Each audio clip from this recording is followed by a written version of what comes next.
This is BankCents, the podcast that makes sense of all things banking. If there's something you don't understand about banking or finances, you're not alone.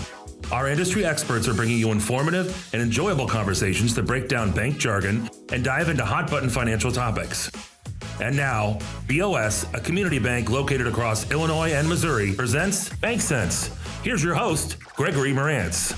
Welcome back to the BankCents podcast, the podcast that makes sense of all things banking. I'm your host, Greg Marantz, and on today's episode, we're going to dive in on why you should choose a community bank. I'm honored today to have on our Executive Vice President and Vice Chairman of the bank, Jason Knoedler. Jason, welcome. Thanks, Greg. The honor is all mine. We're excited to have you on and really talk about community banking and why you should choose a community bank. Can you give us a little bit of background about yourself, how long you've been at the bank, and what you do here? Well, as of May 5th, I've been with the bank for 17 years, and I'm actually a baseball player turned banker, but happy to be in with the bank for 17 years. Cut my teeth in a number of different areas in the bank, but get to oversee the lending department here at the bank, as well as our financial advisor team, and get to do a lot of things. So, I mean, it's a great team we have, and excited to be here. Yeah, so I want to dive into our topic, why choose a community bank? And I know as of recently on the news, there's a lot of different noise that's out there about the mega banks and the regional banks. Can you kind of chime in what's happened over the past couple months, and how are we, Bank of Springfield, a community bank, different than those mega and regional banks? Yeah, well, sure. I mean, banking sure has gotten interesting over the last couple months or so, and some things that have happened in the banking industry that probably haven't happened in a decade or so. We've seen a couple bank failures, but I think it's very important to realize that what community banking is a totally different industry than what has been going on with some of these mega, super highly speculative banks in some of these bigger markets. We're as a community bank, we are taking local deposits, lending them out to local companies. We are banking households here in our communities and following our customers wherever they might go and meet their needs of whatever their needs might be. Yeah, and I think that leads us into our first point of why choose a community bank. And I think a lot of that is the local focus. We're based here in Springfield. We've been here for almost 60 years now. And a lot of the community banks in all of our communities have been around for a long time. Can you expand a little more on the local focus and what does that really mean to the community? Yeah, well, as a community bank, we see ourselves and we hope that our customers see us as really a community partner and a financial partner, with whatever need you may have, whether it's buying a house, starting a business, getting your kids started in banking. We are a great partner for those things, and also knowing that we have your back, no matter what you have going on, but also with what the community has going on. We're fortunate enough to be part of some really vibrant communities where there's lots of things going on, and we want to be a part of all those things. Yeah, and I think that brings up a good point is, we really want to focus on that relationship banking because we are banking our friends and our family that are in our communities. And I know that's been a key for our organization, but, community banks everywhere, we're focused on the relationship and the customer service side of it. Yeah, and going back to what you said, with what happened in the industry with a couple of these other unfortunate incidents in banking, we don't like to see anything bad happen to any bank, but we stick to what we know. We stick to our communities. We stick to taking care of our customers, and that word relationship is a big part of it. Yeah. Another topic that I think you hear a lot about when you're trying to choose a new bank or trying to choose a bank, and if you're moving or whatever, is, I need all this access to technology and mobile banking, and I think it's a common misconception that these mega banks and these larger banks, because they're larger, can have all this access, and a community bank might not be able to do that. Is that really a true thing, or is that a myth? Absolutely not. And one thing's for sure, technology is only going to continue to get bigger, better, faster. And Bank of Springfield has made a commitment as a community bank to be in touch with that technology. We may not be on the cutting edge, but we compete with those big banks that are really just transaction banks. So we're able to provide that technology with the relationship. And I think that really sets us apart from most financial institutions. Yeah, and I think as that technology continues to evolve and fintechs come around, we're actually able to utilize those fintechs to help us reach our customers easier as well and compete with those mega banks better. 100%. And one of the buzzwords in the industry right now is artificial intelligence. And I think that if a community bank living, by what it really wants to live by And that's relationship banking. You want to have that technology. You want to be able to deliver that personal touch.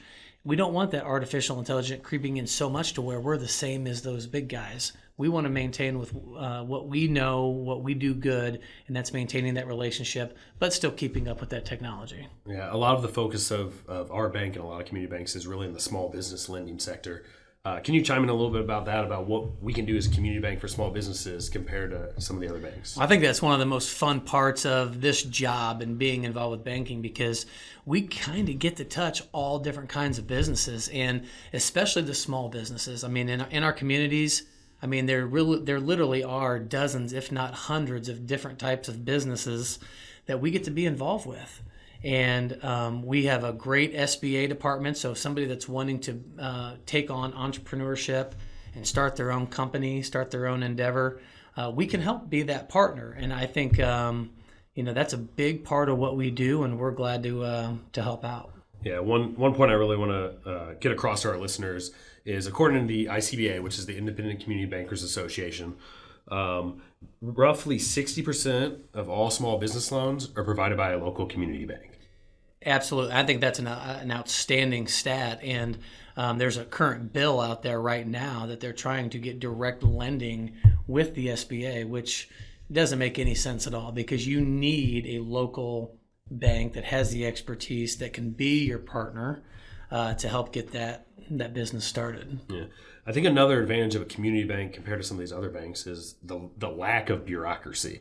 If we need to make a decision quick here at BOS, we can make that decision extremely quick if we have to. Well, absolutely. We use two terms around here often. You can run down the hall and get an answer.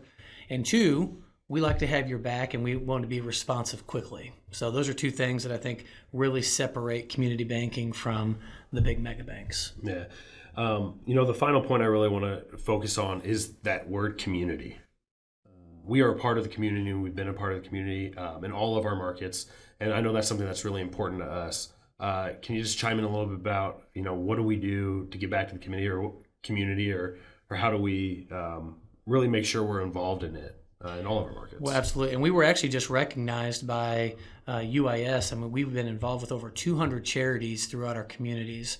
And it's a commitment. It's actually an unwavering commitment to be a part of our community, make sure that we are supporting the communities that support us.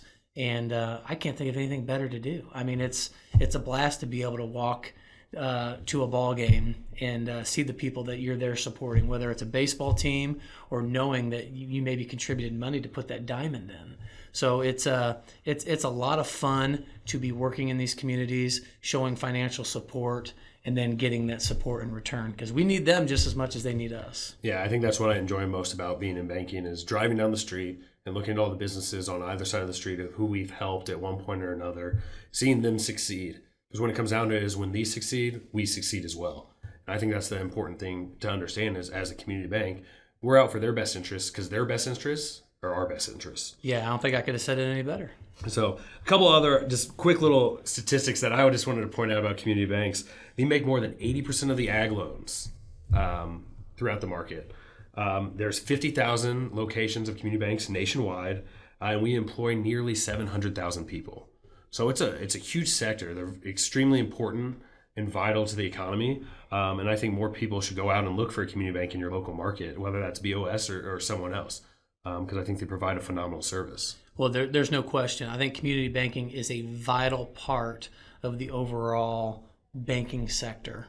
And I mean, just by proof of those stats, I mean, we are putting money out there for our farmers, our business owners, our families buying homes and cars and getting their kids through college. I mean, it really is a vital part. And you're starting to see that differentiation, even with what's going on in the market in the last couple months. They're starting to recognize that community banks are here to stay, and they're here to help the communities that they serve. Yeah, I think that's extremely well put.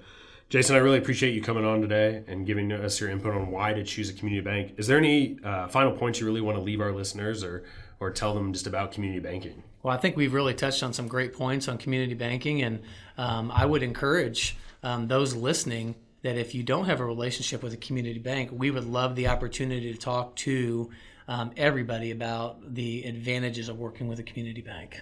Yeah, thanks. I really appreciate that. And I appreciate the conversation today. I think it gives our listeners a really good insight into what community banking is all about. We're really determined and want to make sure that we're helping our community and our customers in the best way possible, because if they're succeeding, we're succeeding. I want to thank everyone for listening today. I really appreciate you taking out the time to listen and learn a little bit about community banks. If you have any further questions, please leave it in the comments wherever you're listening. Thanks for listening to the BankCents. Until next time. Is there something about banking that doesn't make sense to you? Submit your questions to us on Instagram Messenger or by email, bankcents@bankwithbos.com. Or if you're watching this on YouTube, comment below. We're happy to give you our 2 cents on a wide range of topics. Thank you for listening on Spotify, YouTube, or wherever you get your podcasts. And please leave us a 5-star rating and review so we can continue to bring you more educational content. Thank you for listening, and we hope you join us on the next episode of BankCents.